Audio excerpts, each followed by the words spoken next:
ఆలోచించండి, వణికిపోవద్దండి, వణికిపోవద్దు. ఆలోచించండి ప్రియమైన దేవుని పిల్లలారా. అమ్మయ్య, వాళ్ళు ఇశ్రాయేలు కదా మనం బ్రతికిపోయారు మీరు అనుకుంటేనండి పొరపాటండి. ఇప్పటికీ మనిషి దేవుని మహిమ కట్టేస్తున్నాడు. ఇప్పటికండి వాళ్ళు రూపాలు చేసుకున్నారేమో, ఈరోజు సాక్షాత్తు మన రూపమే దేవుని మహిమకు అడ్డుగా ఉందనుకోండి, ఈ రూపాన్ని మాత్రం దేవుడు ఉంచుతాడా చెప్పండి. అందుకేనండి ఒకరోజు ఫరో బర్త్డే వచ్చింది. మంచి బట్టలు వేసుకున్నాడు, రాజవస్త్రం వేసుకున్నాడు, ప్రజలను ఉద్దేశించి మాట్లాడాడు. కూర్చున్న ప్రజలు ఏమన్నారట, ఇది దైవస్వరమే కానీ మానవ స్వరం. ఫరోను దేవుడు అన్నారట, ఫరోను దేవుడు అన్నారట. వెంటనేనండి దేవదూత పక్కనే ఉంది, తేడా వస్తే తీసేయడానికి. వెంటనే రాయబడింది, అతడు దేవుణ్ణి మహిమపరచలేదు గనక పురుగులు పడి ప్రాణం విడిచాను, వెళ్ళిపోయాడు. ఎందుకంటే దేవుని మహిమ కడ్డుగా ఉన్నాడు కదా, దేవుని మహిమ కడ్డుగా ఉన్నాడు కదా. ఎందుకుంటారు చెప్పండి ఇక. అందుకే ఫరోను పురుగులు పడి చనిపేశాడండి.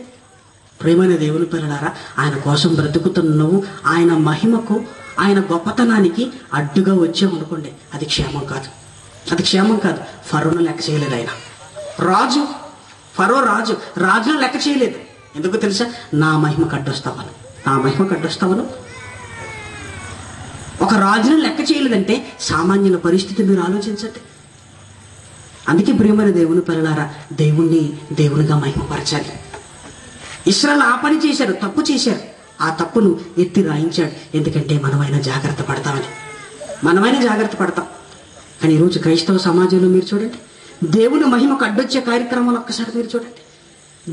దేవునిగా మహిమపరచడానికి బదులు చేస్తున్న కార్యక్రమాలు, బ్రతుకుతున్న విధానం చూడండి. నిజంగా దేవుడు గొప్పవాడని అంటున్నారు ఈరోజు సమాజం. మనల్ని చూసి పరలోకమందున్న కన్న తండ్రి గొప్పవాడని సమాజం కీర్తించాలని దేవుడు కోరుకున్నాడు కదా. ఆయన కీర్తి ప్రతిష్టలకు అడ్డుగా ఎవరు తయ్యారంటే ప్రకృతి అడ్డుగా లేదు సుమా. మనం ఏమనుకుంటుంటాం, ప్రకృతి అడ్డుగా ఉందనుకుంటుంటాం. కాదు, మనిషి అడ్డుగా ఉన్నాడు. ప్రకృతి అడ్డుగా లేదు సుమా, అది చాలా మంచిది. దేవుడు అంటే గజగజ వణుకుతూ భయపడుతూ పనిచేస్తుంది. మరి ఈరోజు అడ్డుగా బండగా తయారైంది మనిషి. అందుకే ఎక్కడ మాట్లాడినా మరి దేవుడి గురించి ఉన్నతంగా మాట్లాడాలన్న ఆలోచన లేకపోతే, దేవుని ప్రతిష్టను, దేవుని హోదాను పెంచగలిగిన సమాజంలో చెప్పలేకపోతేనండి, దేవుని మాటలను పక్కన పెడితే మరి దేవుడు ఎలా మహిమపరచబడతాడు చెప్పండి. దేవుడు ఎలా మహిమపరచబడతాడు చెప్పండి ప్రియమైన దేవుని పిల్లలారా. అందుకే ఆ రోజు ఆ రూపం అడ్డొచ్చిందేమో, ఈ రోజు సాక్షాత్తు మనం ధరించుకున్న ఈ రూపమే దేవునికి మహిమకు అడ్డొస్తుంటే, ఈ కార్యక్రమాలే దేవునికి మహిమకు అడ్డొస్తుంటేనండి దేవుడు ఏం చేస్తాడో ఒక్కసారి మీరు ఆలోచించండి. అందుకే 23,000 మందిని చంపిన దేవుణ్ణి మనం నమ్మాం, అది మాత్రం గుర్తుపెట్టుకోండి. అప్పటి వరకు ఎన్నో అద్భుతాలు చేశాడండి. అవసరమైతే ఆకాశం నుంచి ఆహారాన్ని కురిపించాడు. తేడా రాగానండి అదే మట్టిలో కలిపేశాడు, అదే మట్టిలో కలిపేశాడు. ఎందుకు కలిపేశామని ఆయన అడిగే అధికారం ఎవరికి చెప్పండి అండి. ఆయన అడిగే అధికారం ఎవరుంది? ప్రభుత్వాలకు ఏమైనా ఉందా? లేదు. ఇప్పుడు ఐక్యరాజ్య సమితికి ఏమైనా ఉందా? వాళ్ళకి ఐక్యంగా ఉండటమే సరిగా రాదు. దేవుని ఏమడుగుతారు చెప్పండి. ప్రేమైన దేవుని పిల్లలు ఆలోచించండి, మన కన్న తండ్రి ఎంత గొప్పవాడు. తండ్రి అన్నారు కదా అని ఈ లోకం తండ్రితో కలిపేసేయకండి. స్నేహితుడు అన్నాడు కదా అని ఈ లోకం స్నేహితులను కలిపేసండి. మీరు అర్థం చేసుకోవడానికి ఆ పదాలు ఉపయోగించాడు, అంతే. మీరు అర్థం చేసుకోవడానికి ఆ పదాలు ఉపయోగించాడు. ఆ మహాజ్ఞానాన్ని అర్థం చేసుకోవడానికి చిన్న చిన్న ఈ పదాలను ఉపయోగించాడు. కానీ ఆయన చాలా గొప్పవాడండి, చాలా గొప్పవాడు. అందుకే దేవుణ్ణి ఎరిగి వారు దేవుణ్ణి దేవునిగా మహిమపరచలేదు, పూజించారట, సేవించారట. దేవుడు కోపం వచ్చేసింది. అందుకే చూశాడు, అవకాశం ఇచ్చాడు. ఆ తర్వాత కాలంలో అండి ఏమాత్రం తేడా వచ్చినా తీసిపడేశాడండి, తీసిపడేశాడు. 23,000 మందిని. ఇది చదువుతుంటేనండి ఏంటి అసలు 23,000 మందిని చంపిన దేవుడి దగ్గరికి మనం వచ్చామంటేనండి ఎలా ఉండాలో ఒక్కసారి మీరు ఆలోచించండి. ఈ సంగతులు దుష్టాంతములుగా వారికి సంభవించి యుగాంతమందున్న మనకు బుద్ధి కలుగుటకై రాయబడినవి అన్నాడు. బుద్ధి కలుగుటకై ఇలా అయితే అర్థం చేసుకుంటారు అని, ఇలా అయితే అర్థం చేసుకుంటారు. ప్రేమన దేవుని పిల్లలారా ఆలోచించండి. ఈరోజు సమాజంలో నుండి ప్రతి వీధి హోరేవైపోయింది, అంతే. ఇంకా దేవుణ్ణి బాధ పెట్టడమే జయం అనుకుంటున్నాడు మనిషి. దేవుణ్ణి బాధ పెట్టడమే జయం, అంతే. నేను మాత్రం ఆనందంగా ఉండాలి, ఆయన ఏమన్నా కానివ్వండి, అంతే. ఆయన ఏమన్నా అనండి, అంతే. నేను మాత్రం బాగుండాలి. అందుకే తాగిన వాడిని చూడండి తిడుతుంటాడు. ఏమన్నా తిడుతున్నారంటే ఏమంటాడో తెలుసండి, దేవుణ్ణి అంటాడు, అంతే. ఇంకేం మాట్లాడుతున్నావు, ఇంట్లోకి వెళ్ళిపోతాం. దేవుణ్ణి ఎందుకు అంటున్నారని ఎవరు అడుగుతారండి? ఆయన అంటే ఏముండదు ఇంకా. ప్రేమనే దేవుని పిల్లలారా ఒక్కసారి ఆలోచించండి. దేవుణ్ణి అర్థం చేసుకునే విధానం ఇదేనా చెప్పండి? దేవుణ్ణి ఆలోచించే విధానం ఇదేనా? దేవునిలోకి వచ్చిన తర్వాత దేవుణ్ణి చూసే విధానం ఇదేనా? దేవుణ్ణి దేవునిగా మహిమపరచరా? యేసుక్రీస్తుని ఒకసారి ఆలోచించండి. భూమి మీదకి వచ్చాడు ఆయన. ఆయన అన్న మాటలోకి వెళితేనండి, నా మహిమ కోసం నేను వెతకటం లేదు, నేను బ్రతకటం లేదు. నేను మాట్లాడుతున్నప్పుడు నా మహిమల గురించి నేను ఆలోచించటం లేదు. నా కన్న తండ్రి మహిమపరచబడాలి భూమి మీద మహిమపరచబడాలి. ఇదిగో తండ్రి, నిన్నే మహిమపరుస్తున్నాను, నాకంటూ గొప్పతనం ఏం అవసరం లేదంటాడు. ప్రేమైన దేవుని పిల్లలారా, మనిషిగా మనల్ని మనం మర్చిపోయి దేవుడు పనిలో మనం పడితేనండి దేవుడికి మహిమ. యేసుక్రీస్తు తాను దేవుణ్ణి మహిమపరిచి మనల్ని ఎలా మహిమపరచమన్నాడు మీరు చూడగలిగితే యోహాను సువార్త 15వ అధ్యాయం 8వ వచనం చూడండి. ఎలా తండ్రి మహిమపరచవాలో యేసుక్రీస్తు చెప్పిన మాట. యోహాను సువార్త 15వ అధ్యాయము 8వ వచనం. మీరు బహుగా ఫలించుట వలన నా తండ్రి మహిమపరచబడను. నేను భూమి మీద ఉన్నంత కాలం ఫలించాను, ఒకటిగా ఉన్నాను. తర్వాత 12 మందిని తయారు చేశాను. ఆ 12 మంది ద్వారా ఇంకెంతో మందిని తయారు చేశాను, ఫలించేశాను నేను. నా కన్న తండ్రి ఆనందపడ్డాడు.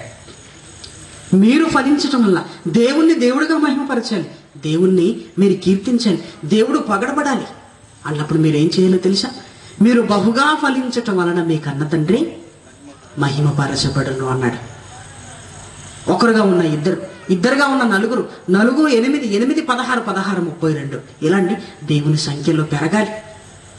దేవుని సంఖ్యలో విశ్వాసాల సంఖ్య పెరగాలి. అప్పుడటండి అందరం కలిసి దేవుణ్ణి గొప్పగా ఆలోచిస్తేనండి ఆయన మహిమపరచబడతాడట.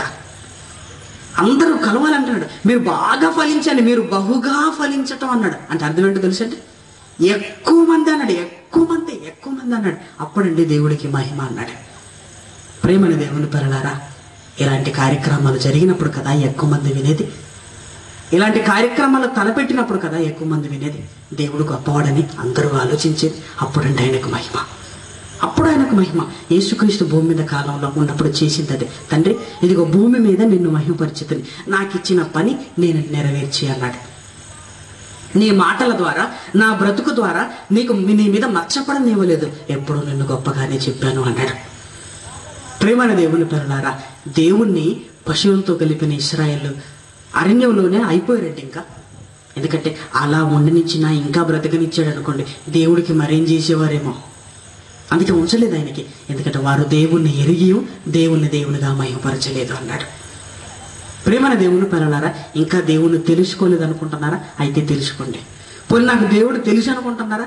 అయితే మీరు ఒకటి చెయ్యాలి, దేవుణ్ణి దేవుడిగా మహిమపరచాలి. ఎప్పుడు చిన్నగా ఆలోచించకండి ఆయన గురించి. ఏదో మరి సహాయపడితేనే కానీ పని చేసుకోలేని వాడికి చేయకండి ఆయనండి మాటల మీదండి, అన్ని మాట మీదే.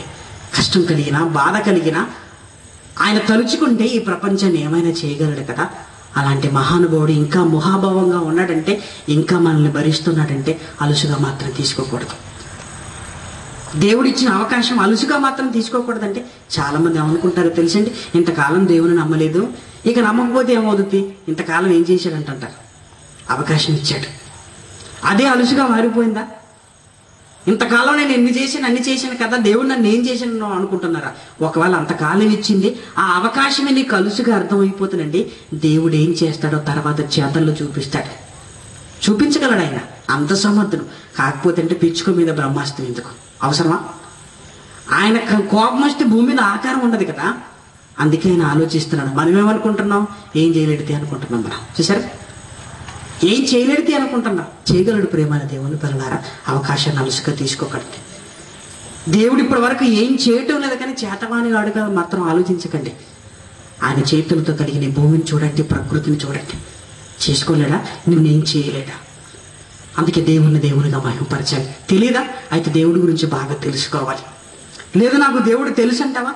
అయితే ఆ రోజు నుంచి దేవుణ్ణి దేవుడిగా మహిమపరచాలి. ఎలా తెలుసా? నువ్వు బహుగా ఫలించటం వలన, నువ్వు అనేక మందికి వాక్యం చెప్పటం వల్ల, అనేక మందికి చెప్పించటం వల్ల, అనేక మందికి ఈ వాక్యంలోకి తోడుకొని రావటం వల్ల. అదండి దేవుని మహిమపరిచే విధానం, ఈ వాక్యాన్ని ప్రపంచవ్యాప్తంగా తీసుకెళ్లే విధానం. ఇలా వింటున్నప్పుడండి ఒక్కొక్కరు దేవుడు గొప్పవాడని తెలుసుకుంటున్నప్పుడండి, అప్పుడండి ఆయనకు మహిమ. నువ్వే కాదు 10 మంది నోటి చేత అనిపించాలి దేవుడు గొప్పవాడని. అది దేవుడు మహిమపరచబడతాడు. అప్పుడు దేవుడు చాలా కీర్తించబడతాడు. కాబట్టి ప్రియమైన దేవుని పిల్లలారా, ఆలోచించండి. మహానుభావునికి మట్టి రూపాలు సరిపోవు. అసలు ప్రపంచంలో దేవుడికి ప్రతిరూపం అంటూ ఏది లేదు. ఉన్న మనిషిగా నీలో ఉన్న ఆత్మ తప్ప దేవుడికంటూ ప్రతిరూపాలు ప్రతిబింబం ఏమీ లేవు. అందుకే ఆ మహానుభావుడికి చూద్దాం.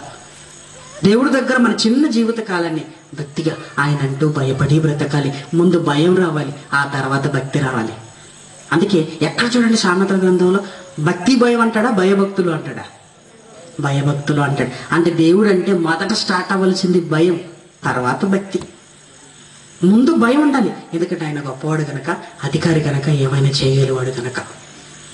కాబట్టి ప్రియమైన దేవుని పిల్లలారా, చరిత్రలోకి వెళితేనండి అదేనండి దేవుని బాధ పెట్టిన సంగతి.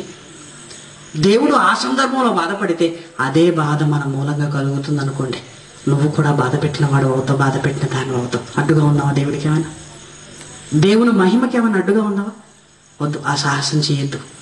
అది నీ జీవితానికి మంచిది కాదు, అది నీ జీవితానికే మంచిది కాదు. ఫరోను చూసారా, పురుగులు కూడా చచ్చిపోయాడు ఆయన. నీ నోటి గురించి ఆయన మాట రావాలి, నీ ఆలోచనలో ఆయన పని మెదలాలి, నీ కార్యక్రమాలలో దేవుణ్ణి అనేక మంది చేత గొప్పవాడు అనిపించండి. అలా ఆలోచించు, అలా ఆలోచించు. నువ్వు బహుగా ఫలించు అంతే తప్ప, నువ్వు ఒక్కడిగా ఉంటూ బహుగా ఫలిస్తే తప్ప అంతకు మించి ఇంకేం తలపెట్టినండి దేవుడికి ఏమి ఇష్టం ఉండదు ప్రియమైన దేవుని పిల్లలారా. అందుకే ఇశ్రాయేలు చరిత్రను మన కళ్ళ ముందు పెట్టాడు. చూడండి ఒక్కసారి అన్నాడు. ఈరోజు తెలుసుకున్నాం అనుకుంటూ ఒకవేళ దేవునిగా మహిమపరచండి. కేవలం పాటలతోనే కాదు, కేవలం మాటలతోనే కాదు, మాటలు ఆ తర్వాత మన దేహాన్ని పనిలో పెట్టండి. 10 మందికి వాక్యం చెప్పే కార్యక్రమాల్లో ఉండండి. అన్ని రకాలుగా దేవుడు గొప్పవాడిని సమాజానికి తెలియాలి.